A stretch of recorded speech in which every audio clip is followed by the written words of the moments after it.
Yes, हम बढ़ते बढ़ते ग्रुप ग्रुप ऑडिट में आ गए हैं। यहाँ पर ये बोला गया हुआ है कि एक कंपनी है जिसकी दो सब्सिडरी है और उसका कोई इंटेंशन नहीं है स्टॉक एक्सचेंज में लिस्ट होने का अभी या फिर बाद में, ठीक है। अब लेकिन वो बोलता है, सीईओ बोलता है कि अनलिस्टेड कंपनी है तो हम क्या करते हैं, सीएफएस नहीं बनाते हैं, ठीक। लेकिन एज पर सेक्शन 129 सबसेक्शन 3, ये बहुत ज़्यादा इंपॉर्टेंट है कि जो कंपनी है जिसकी होली और पार्शली ऑन, जिसकी वन और मोर सब्सिडरी है इंक्लूडिंग जॉइंट वेंचर एसोसिएट्स है, तो उससे क्या करना पड़ेगा, कंसोलिडेटेड फाइनेंशियल स्टेटमेंट बनाना पड़ेगा फॉल सब्सिडरीज, ठीक है, एंड ऑल इट सब्सिडी बनाना पड़ेगा, ठीक है। 129 ये बोलता है प्रोविजन रिलेटेड टू प्रिपरेशन पीपा preparation adoption and audit of financial statement of holding company shall muted, मतलब सेम टू सेम प्रोसेस बनेंगी। और क्या consolidated financial statement as per schedule 3 and accounting standard बनाना पड़ेगा। और जो कंपनी को C F as per accounting standard is not required है, तो it is sufficient that they comply with the provision of schedule 3 C F S, ठीक है। और कौन कौन सी कंपनी को ज़रूरत नहीं है, जब सी एफ एस नहीं है, जब ऑल कंट्री सर्टिफाई करता है, जब जो कंपनी है इसकी ultimate holding company C F S बनाती है, पहला पॉइंट ये हो गया। दूसरा पॉइंट ये होगा, जो कंपनी की जो सब्सिडरी है, होली ओन सब्सिडरी और पार्शियली ओन सब्सिडरी को हमने क्या कर दिया है, इन्फॉर्म कर दिया है, और सबसे क्या ले लिया है, सबसे हमने ऑप्शन किसी से इंटीमेट कर दिया कि कोई ऑब्जेक्ट नहीं कर रहा है, ठीक है। और company is in not in the process of listing, listed नहीं है या फिर प्रोसेस ऑफ लिस्टिंग में भी नहीं है, ठीक है। और ऊपर वाला मतलब ये होता है कि ultimate intermediate holding company file C F S, ठीक है। तो ये वाले क्वेश्चन में इसलिए बोला गया है कि जो कंपनी है, इस क्वेश्चन में जो कंपनी वो खुद ही होल्डिंग कंपनी है, तो जो अल्टीमेट होल्डिंग कंपनी वाला वो तो सर्टिफाइड हो ही नहीं रहा है, नॉट सर्टिफाइड होली और पार्शली ओन सब्सिडरी, ठीक है।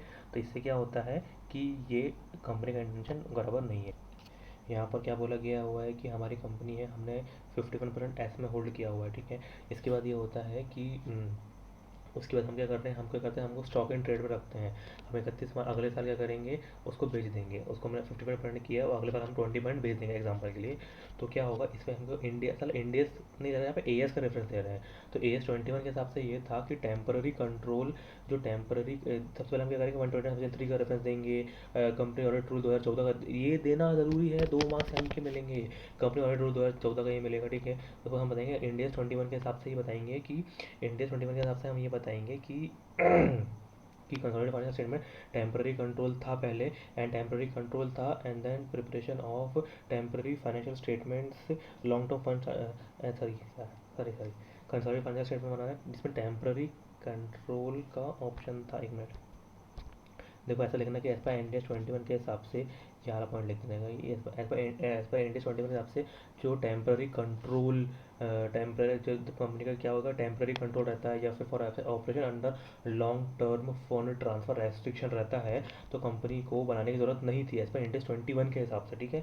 मगर जो इंडियस आया है, तो इंडियस आया 110 के हिसाब से, इसमें ऐसा कोई रेस्ट्रिक्शन नहीं है। तो कंपनी को भले ही बेचना है, इंटेंशन है बेचना है अगले साल, फिर भी उसको सी एफ एस बनाना पड़ेगा, कंपलसरी है। और एज पर इंडियन स्टार्टिंग के हिसाब से उसको इन्वेस्टमेंट अकाउंटिंग फॉर इन्वेस्टमेंट के हिसाब से करना पड़ेगा।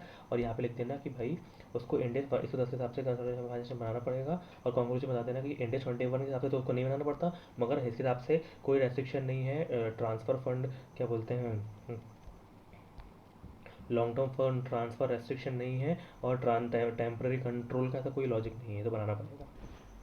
What do mean by the investment entity, investment entity का मतलब ये होता है कि सबसे पहले they obtained money from one or more investor for the purpose and providing time with investment management service, ठीक है। ये पढ़ रहा हूँ मैं, ठीक है।